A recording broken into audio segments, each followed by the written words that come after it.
All right, let's just get right into it. Forget this whole idea that communication is some kind of natural talent you're born with. It's not. It's a machine. And today, we're going to show you exactly how to build that machine, piece by piece. And look, this isn't about learning some magic words or cheesy pickup lines. It's about building a real layered skill set. We're talking about wiring these things into your brain so they become automatic. It's all about synergy, right? Where each piece you add makes all the other pieces way more powerful. So let's break it down. We're going to give you the exact actionable drills you need to completely reprogram your impact, how you talk, how you move. This is the foundation. Okay, first up, program your words. This is the verbal foundation, and it all starts with something that sounds super simple, but is honestly damn powerful. It's about the specific words you choose to frame your reality. The strategy is called easy linking, and the entire game here is to use your words to link everything good to yourself and push everything bad away from yourself. You're basically programming the conversation to create this subconscious bias that works in your favor. Here's how it works. It's dead simple. The words this and these, they're possessive. They pull concepts in, close to you. Think about it, this is my idea. But that and those, they do the exact opposite. They push concepts away. That is their problem over there. It's pretty straightforward. One set is for good stuff you want to own, the other is for the bad stuff you want to distance yourself from. So how do you actually wire this into your brain? Here's the drill, and this is crucial. You have to stand up. You have to say it out loud. Just thinking about it is useless. For 5-10 minutes, you just repeat, this is good, that is not. These are good, those are not. It's the physical act of speaking that actually reprograms your instincts. So when you're in a real conversation, it just happens. It becomes a reflex. Okay, so you've got the words dialed in. Now we got to talk about the physical foundation. Your body is part of the communication machine, man. You can't just be a talking head. The most compelling people are never statues. And here's the reality for most guys, right? They're stiff, they're uptight, their hands are jammed in their pockets. And honestly, it's boring. It comes across as cold, detached. The goal is to be the opposite. You want to be animated, engaging. You want that relaxed, charismatic energy that just pulls people in. Look, a lot of guys are worried about being too animated. That's really not the problem. The real enemy is being a boring statue, being stiff, uptight.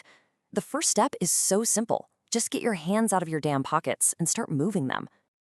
So here's the drill to break that habit of being stiff. First, pick a topic you're actually passionate about, something you could ramble about. Second, put the paper or your phone down. Free up your hands. Then, just start talking about it out loud and purposely exaggerate all your gestures. Go way over the top.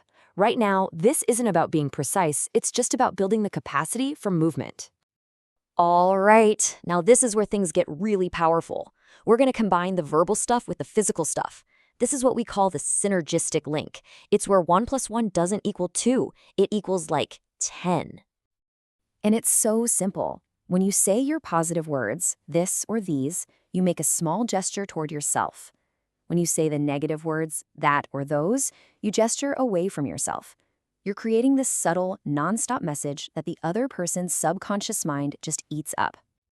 And again, you have to drill this until it's automatic. Here's how. Stand up, get your hands moving, and then you just do the sequence. Point to yourself and say, this. Point away and say, that.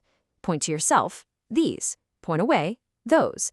You just grind this out until you don't even have to think about it anymore.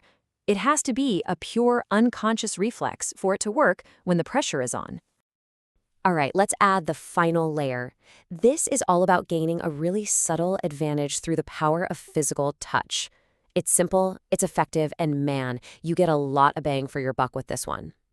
It's called easy anchoring, and here's how it works. When you're talking to someone and you see them experience a real positive emotion, like a genuine laugh, a big smile, a moment where they're really intrigued, at that peak moment, you give them a brief, super friendly touch on the upper arm or shoulder. What you're doing is subconsciously linking their good feeling to you. And how often should you do this? The number to aim for is 5 to 10 times. Yeah, 5 to 10 times in a solid 30 or 45-minute conversation. So this isn't some rare thing you pull out once. It's about consistent, subtle reinforcement. And there's a simple checklist to make sure you're doing it right. First, is the moment genuinely positive? A real laugh, a real smile. Second, are you close enough for it to be natural? You can't be lunging across the table. That's just weird. And third, the touch has to be subtle and friendly. Upper arm, shoulder. Think of it like a quick pat on the back for a friend. Okay, so let's pull all this together. What we've been doing here is giving you all these separate drills. But they aren't just a collection of tricks. They're designed to integrate, to become one single, seamless, and totally automatic reflex. And that's really the core philosophy of this whole thing. You're taking a super complex skill like charisma or influence, and you're breaking it down into these tiny, manageable bits and pieces. You practice each little piece on its own until you've mastered it. And then you just let them all integrate and flow together without you even having to think about it. So these are your building blocks of impact. You've got the verbal framing, your this versus that.